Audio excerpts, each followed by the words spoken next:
নমস্কার কৃষক বন্ধু রতন সরকার ইউটিউব চ্যানেলে সকলকে স্বাগত। পুজো আগে কি বৃষ্টি হবে? তুমুল ঝড় বৃষ্টি সমেত অতিবৃষ্টির সম্ভাবনা আছে। পুজোর মধ্যে কি বন্যা হচ্ছে? এবার কি তাহলে ভাসবে দুই বাংলা? না, এই প্রশ্নগুলো আমি করছি না, আসলে আপামর সাধারণ বাঙালি আমরা সবাই এই প্রশ্নগুলোই মনে মনে হয়তো জানতে চাইছি, বা ইতিমধ্যেই আমাকে অনেকেই ব্যক্তিগতভাবে যোগাযোগও করেছেন, জানতে চেয়েছেন। আসলে বিগত কয়েকদিন থেকেই বিভিন্ন সামাজিক মাধ্যম বা নিউজে প্রচারিত নিম্নচাপ ঘটিত যে খবরগুলো, সেগুলো হয়তো আমাদের কাছে বা সাধারণ মানুষের কাছে ভুলভাবে প্রচারিত হয়েছে বা ব্যাখ্যা করা হয়েছে। যাই হোক, শুরুতেই আমি এই বিভ্রান্তিকর জায়গাটাকে আরেকটু সহজ করে সঠিক তথ্যের মাধ্যমে তুলে ধরার চেষ্টা করব।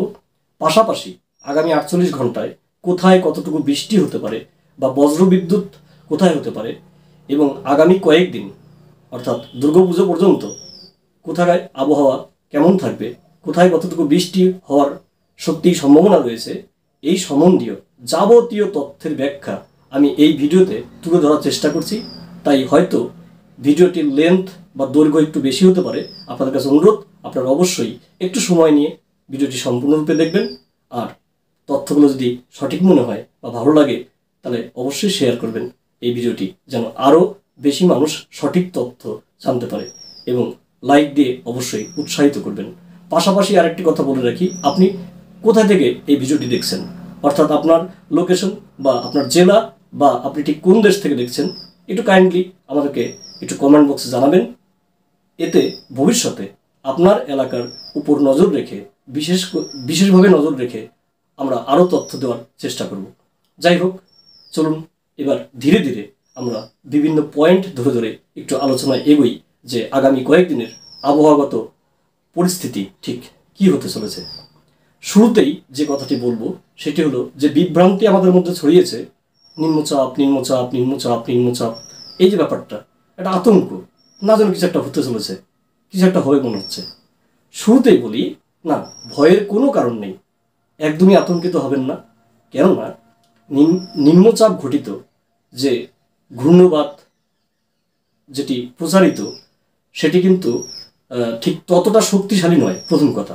দ্বিতীয় কথা, তার গতি বা অভিমুখ কিন্তু আমাদের উত্তর পূর্ব ভারতের যে রাজ্যগুলো, অর্থাৎ মেঘালয়, আসাম এবং মায়ানমার, ত্রিপুরার কিছুটা অংশ তো ইত্যাদি দিকে, স্বভাবতই আমাদের গাঙ্গেয় পশ্চিমবঙ্গে বা এই বাংলাদেশের দক্ষিণাংশ বা পশ্চিমাংশ, এই সমস্ত এলাকায় কিন্তু এর প্রভাব তেমন একটা পড়বে না।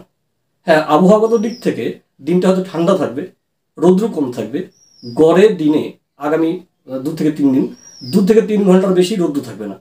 তার মানে এই নয় যে এক নাগাড় এখানে কন্টিনিউ বৃষ্টি হতেই থাকবে, না, তা হচ্ছে না। যাই হোক, এবার চলুন একটু আমরা স্যাটেলাইট ভিউ এর মাধ্যমে বর্তমানের নিম্নচাপ বা মেঘের অবস্থান ঠিক কোন এলাকার উপর দিয়ে বিরাজমান, সেই বিষয়ে একটু তথ্যগুলো জেনে নিই। যাই হোক, সঙ্গে থাকবেন, আর অবশ্যই ভালো লাগলে কিন্তু চ্যানেলটিকে সাবস্ক্রাইব করবেন। এই অ্যানিমেশন মানচিত্রে লক্ষ্য করুন, নীলাভ রঙের যে অংশগুলো রয়েছে, অর্থাৎ বঙ্গোপসাগর থেকে দেখুন ওই বায়ুপ্রবাহ ক্রমশ বাংলাদেশের দিকে প্রবেশ করছে। তাই স্বভাবতই বাংলাদেশ হয়ে এই প্রচুর জলীয় বাষ্পপূর্ণ বাতাস তথা মেঘ কিন্তু উত্তর পূর্ব ভারতের বিভিন্ন রাজ্যগুলি, একটু আমি বলেছিলাম যে মেঘালয়, আসাম এবং আরও উত্তর বা পূর্ব দিকের যে রাজ্যগুলি বা অংশগুলি রয়েছে, সেখানে অবস্থান করবে আগামী কয়েকদিন। স্বভাবতই এই সমস্ত অঞ্চলে ভারী থেকে অতি ভারী বৃষ্টির সম্ভাবনা রয়েছে।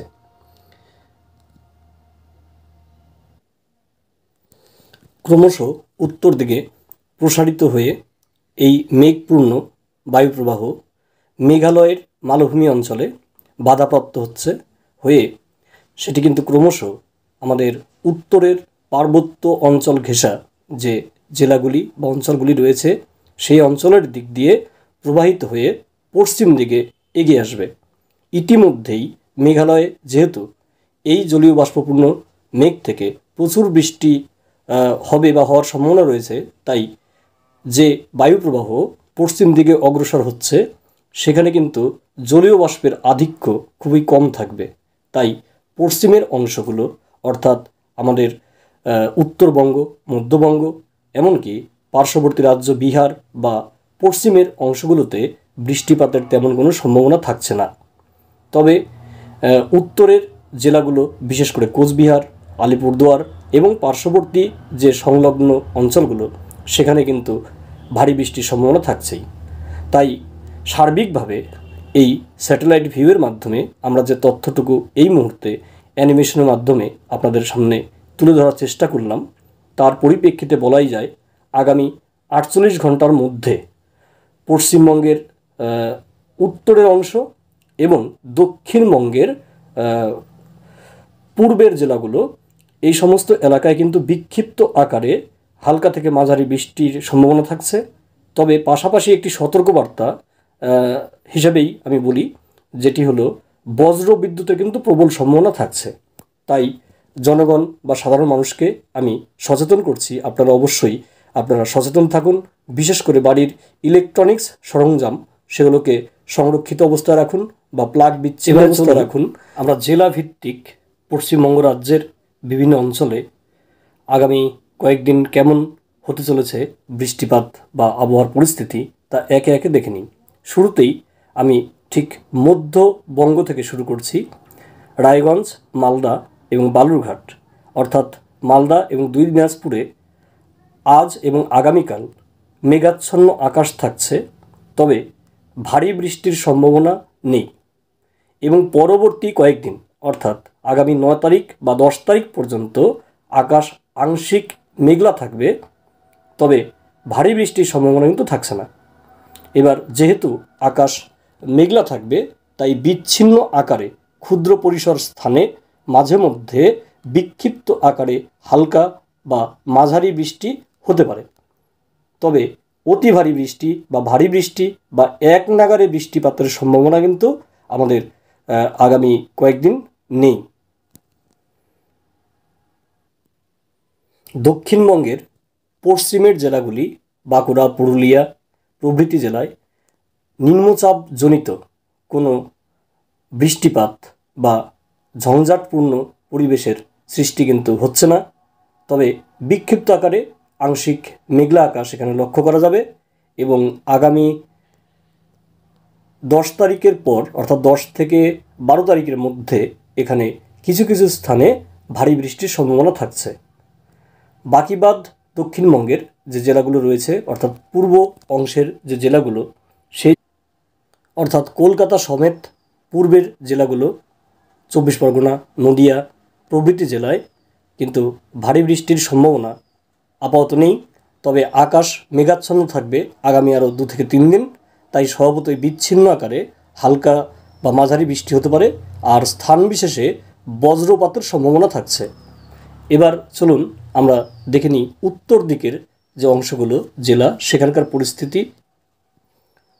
কোচবিহার, আলিপুরদুয়ার এবং তৎসংলগ্ন যে জেলাগুলো বা অঞ্চলগুলো রয়েছে সেখানে আগামী 48 ঘন্টা অর্থাৎ আজ এবং আগামীকাল কিন্তু ভারী এমনকি অতি ভারী বৃষ্টির প্রবল সম্ভাবনা রয়েছে, সাথে বজ্রপাতেরও সম্ভাবনা রয়েছে।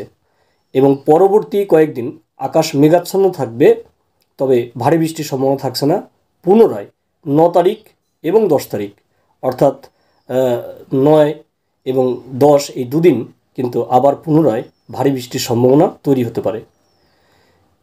সার্বিক মূল্যায়ন করলে দেখা যাচ্ছে আগামী 48 ঘন্টা অর্থাৎ আজ এবং কাল সমগ্র রাজ্যেরই আবহাওয়া শান্ত প্রকৃতির থাকছে, অর্থাৎ মেঘাচ্ছন্ন আকাশ। তবে অতি ভারী বৃষ্টি কিন্তু উত্তরবঙ্গের সম্ভাবনা থাকলেও বাকি অংশে নেই, তবে আকাশ মেঘলা থাকছে। এবং পরবর্তী সপ্তাহের বিশেষ করে 9 তারিখ, 10 তারিখ এবং 11 তারিখ এই 3 দিন পুনরায় আকাশ মেঘলা হতে শুরু করবে।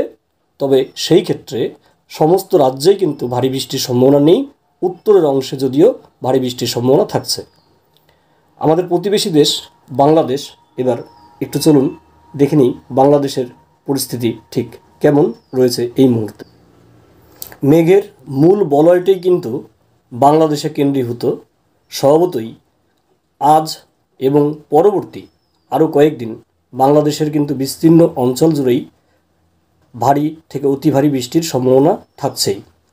আজ দুপুর থেকে শুরু করে বাংলাদেশের খুলনা এবং ঢাকার এক অংশ এবং উত্তরের ময়মনসিংহ জেলা, পাশাপাশি আমাদের পশ্চিমবঙ্গ রাজ্যের দক্ষিণের কিছু অংশ, সেখানে কিন্তু বজ্র বিদ্যুৎ সমেত ভারী বৃষ্টির আশঙ্কা থাকছে। পাশাপাশি পরবর্তী কয়েকদিন বাংলাদেশের উত্তরাংশ ময়মনসিংহ, সিলেট এবং রংপুর এই সমস্ত এলাকায় কিন্তু ভারী থেকে অতি ভারী বৃষ্টির সম্ভাবনা থাকছে। নিম্নচাপের গতিমুখ যেহেতু উত্তর পূর্ব দিকে, স্বভাবতই প্রচুর জলীয় বাষ্পপূর্ণ বাতাস বাংলাদেশ হয়েই মূল ভূখণ্ডে প্রবেশ করছে।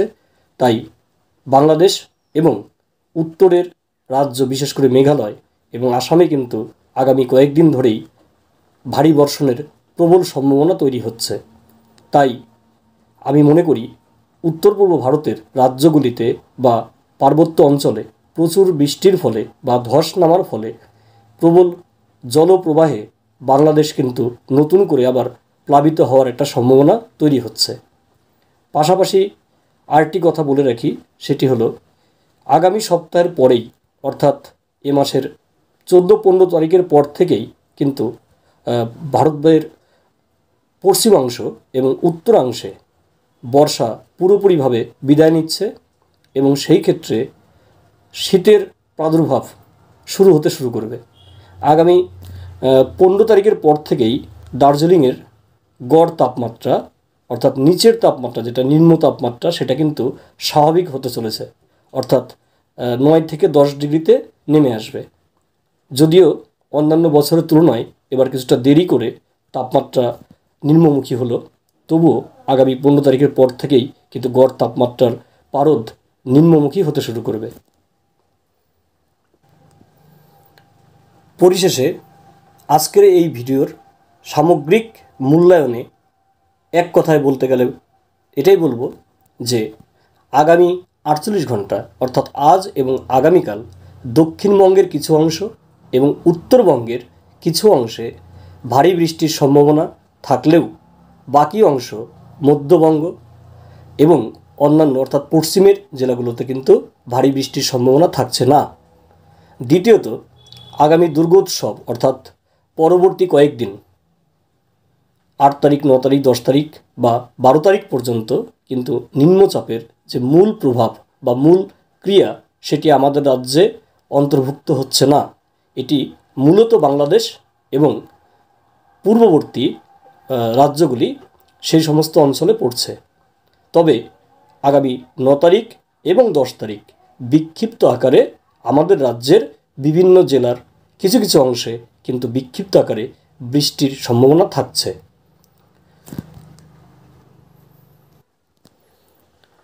পূর্বের একটি ভিডিওতে আমি বন্যা পরিস্থিতি নিয়ে কিছুটা তুলে ধরার চেষ্টা করেছিলাম।